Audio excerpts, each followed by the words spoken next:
All right, welcome everybody. Today is Friday, and that means we are coming at you with a little tidbit. And this is Adam. Adam, say hi. Hello. Adam is usually back there behind the camera, but Adam needs to be up here because we're talking about Oscar nominees. And if there's one thing in this world that I know, well, it's not Oscar nominees. Yeah. And Adam, you are the host of, what's the podcast called? Deep Dive Film School. Deep Dive Film School. Now, that's the new name. I know it as a Damn Movie Podcast, that's which correct. Is how you can still find it now, but you guys are going through a rebrand. Yep. Anyway, so you can check him out there. You know everything about movies because you're a movie snob. Yes, it is my passion, for Okay, sure. and I'm a movie everyman. For instance, we're going to be talking about all 8 Oscar nominees and where you can watch them.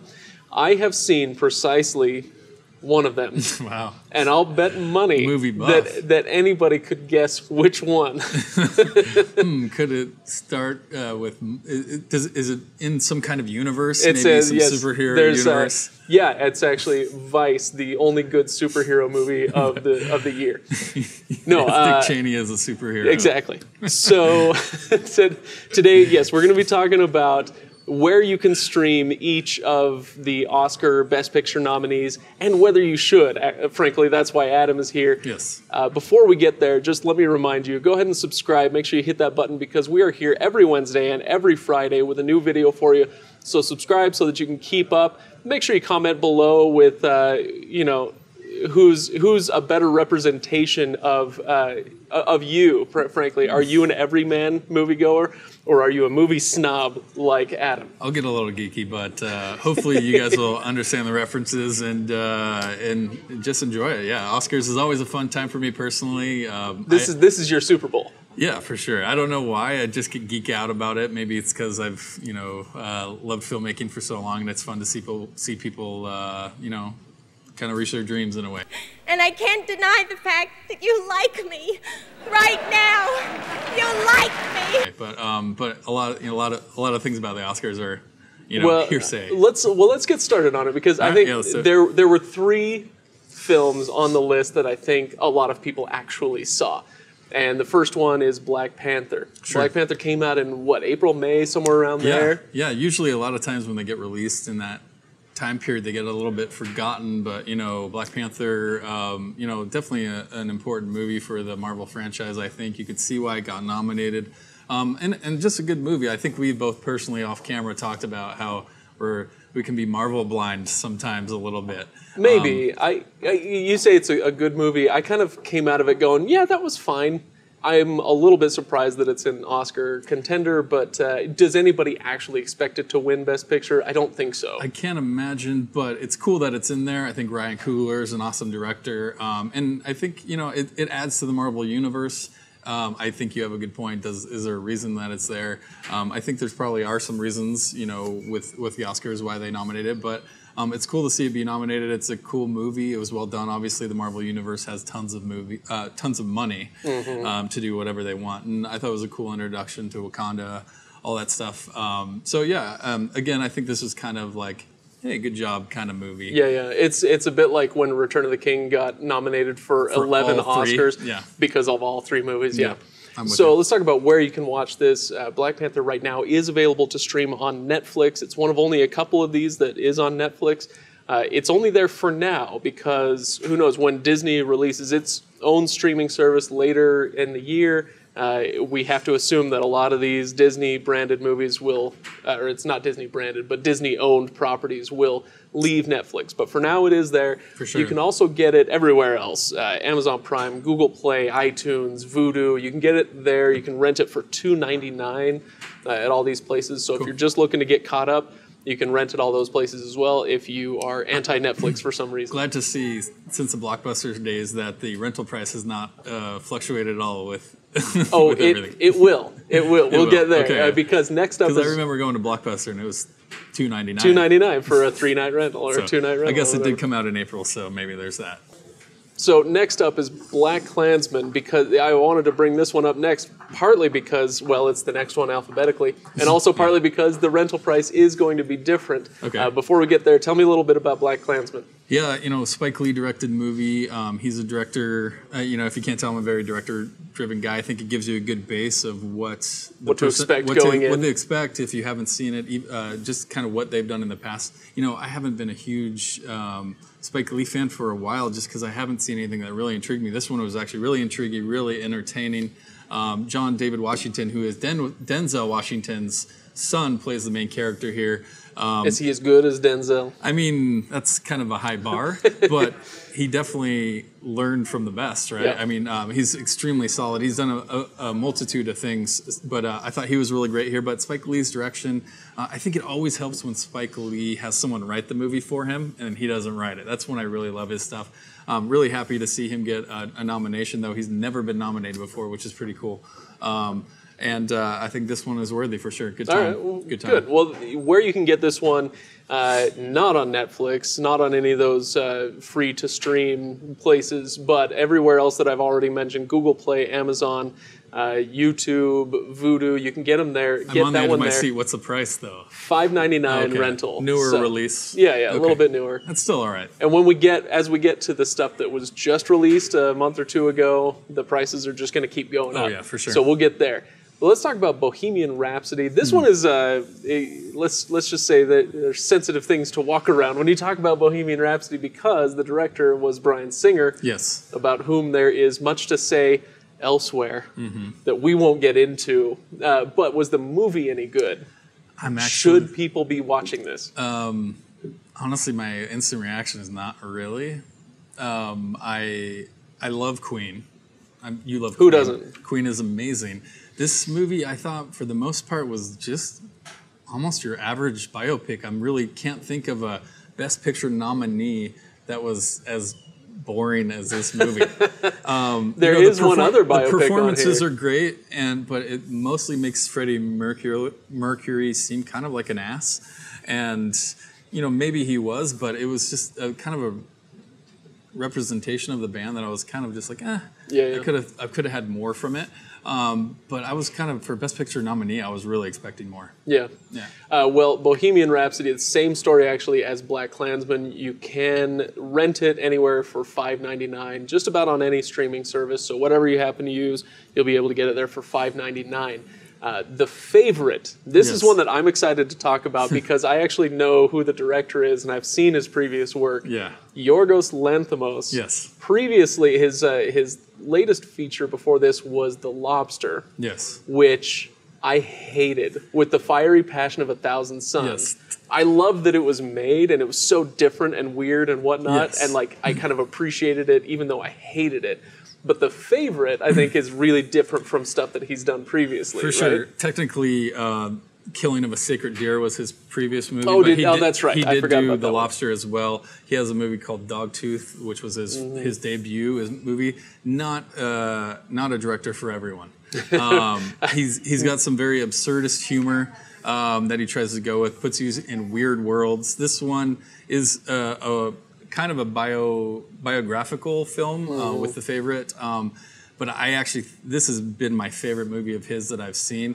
I think he's an interesting director because I'm always preaching originality, especially in Hollywood.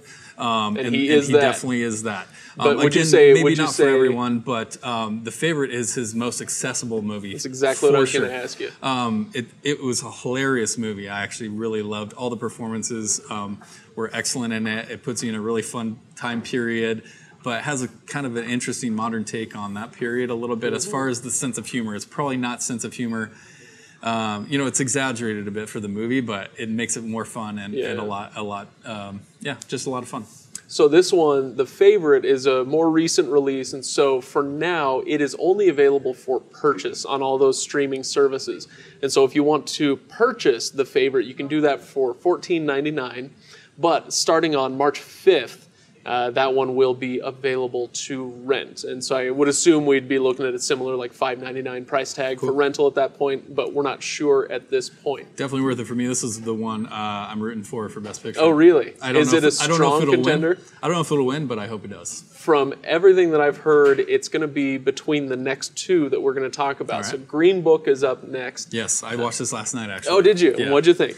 You could see why I got nominated. Mahershala Ali. Mahershala Ali. Sorry. Mahershala Ali. We actually practiced this. It's Mahershala Al-Hashbaz Ali. That's his full name. Good job. Thank you. I can say Chiwetel Ejiofor all day. That's perfect. And I memorized Yorgos Lanthimos. You can see why I got nominated. Mahershala and Viggo, obviously amazing actors. They're all right. Really solid story of kind of an unlikely friendship back in the 60s with an Italian American and kind of an unconventional African American going on a music tour through the South. But I really had fun with it. It was just kind of a well done movie. You could see why it got nominated. I wouldn't be surprised if either of those guys won Best Actor. So, but no, definitely Best Picture worthy for the Oscars. You can see what the Academy is looking at and going, oh yeah, this is the kind of movie we want to represent us. This is classic Hollywood Oscar winner. Yeah, it's Oscar bait. When someone says Oscar bait, you should picture Green Book in your head, right? But again, that's not to say it's bad. Exactly, I'm just saying that's what it's going for. Yeah. And this one is the same story as The Favorite. If you want to purchase this one, you can do so for $14.99. No word yet on rental on this one. It is still a pretty recent release, so no word on rental yet. But Green Book, from what I've heard and what I've read, is going to be competing with Roma, which is the next one up on our list. Okay. Roma is a really interesting one to talk about. This I don't know is the favorite, right? Not the favorite, but the favorite to not win. The favorite with a U, but the favorite with an O, because this is America. No, Roma is interesting, not necessarily because of the movie itself, although from what I understand, it is a very interesting movie, but because of the dynamics involved with this being a Netflix production. And, whether the Academy will vote for that. Yeah, I'm not sure the politics behind that. I would be interested to know because I think it is whether you like it or not, Netflix is a relevant content producer. Sure. And have full budget movies just like Hollywood does. You can't ignore that, personally. But for me, from a movie perspective, definitely a solid movie. Alfonso Cuarón. You're always correcting me with these names. He's obviously an outstanding director, one of the best of our generation. He's been nominated for Gravity. Children of Men, one of my all-time favorite movies. Like, he's done amazing stuff. So you could see why he's here. The movie is a cinematic masterpiece for sure. For me, it's a bit of a slow movie, but I don't mind that. So it may not be for everyone, but. Cinematography-wise is what struck me with this movie. Absolutely astounding. It will be a huge snub if this did not win Best Cinematography. It's outstanding. There's a few moments in the movie that take your breath away. These nice, beautiful, long shots, just awesome stuff. So you can see why it's there again.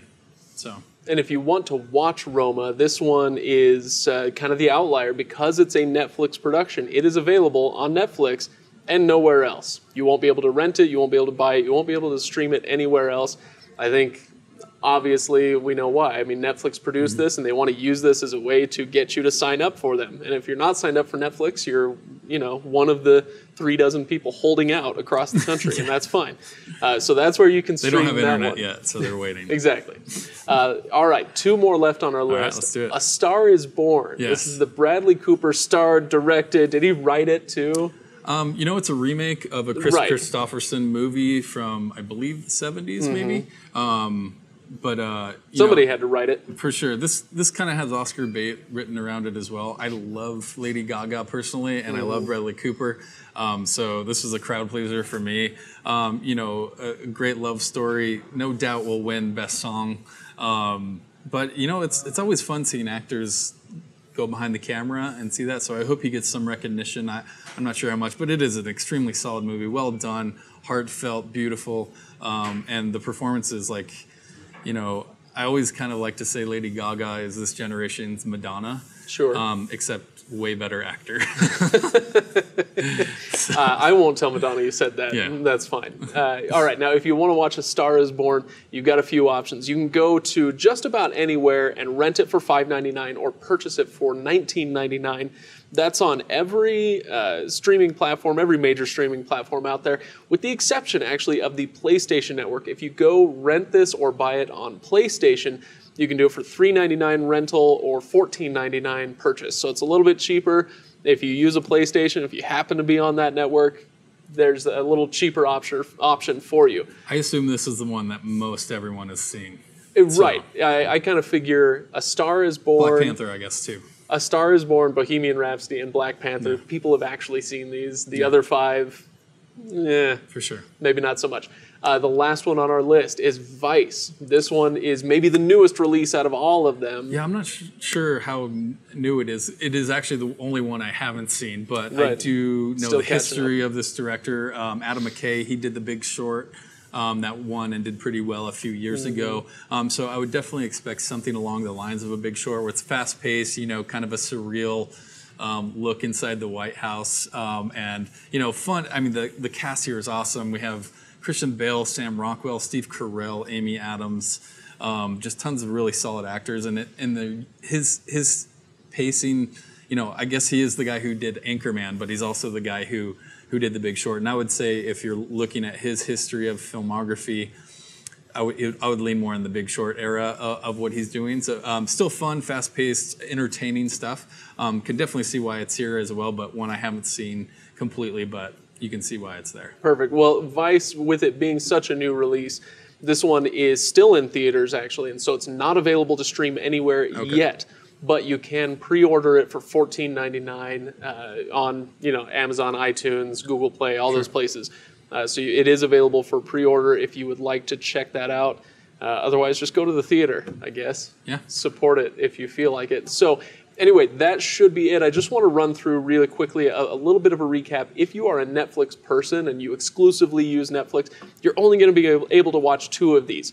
One is Roma, obviously, because that's a Netflix production, and the other is Black Panther, and that is only for what I assume is a limited time. So you can still watch that one on Netflix. Everywhere else, any other service you use to stream, you can get everything except Vice, which is coming up soon, but you can get everything but Roma. Roma is the only one of these that you won't be able to watch on whatever your favorite streaming service is. Anyway, so I think that's about it. That's all we wanted to cover, is where you can stream these and whether you should. Adam, if you had to choose one for people to stream, assuming they've seen none of these and they can only see one Best Picture nominee, which one is it? Gosh, part of me thinks this is a little recency bias, but Green Book seems the most accessible, easy one to start off with for sure. All right, sounds good. Awesome. All right, guys, if you have any questions or comments, of course, leave them in the comments below. We will try to respond to those there. Adam sits next to me all day, every day, so I can shout at him and make him go answer you below if you have some opinion on these movies. Honestly, we would have had this conversation like tomorrow anyway. So. Absolutely. So enjoy your Oscar parties, which I'm sure you're all throwing or attending. And make sure you subscribe, because every Wednesday and Friday we are going to be coming back at you with new videos. Thanks for watching, everybody. We'll see you on the next review.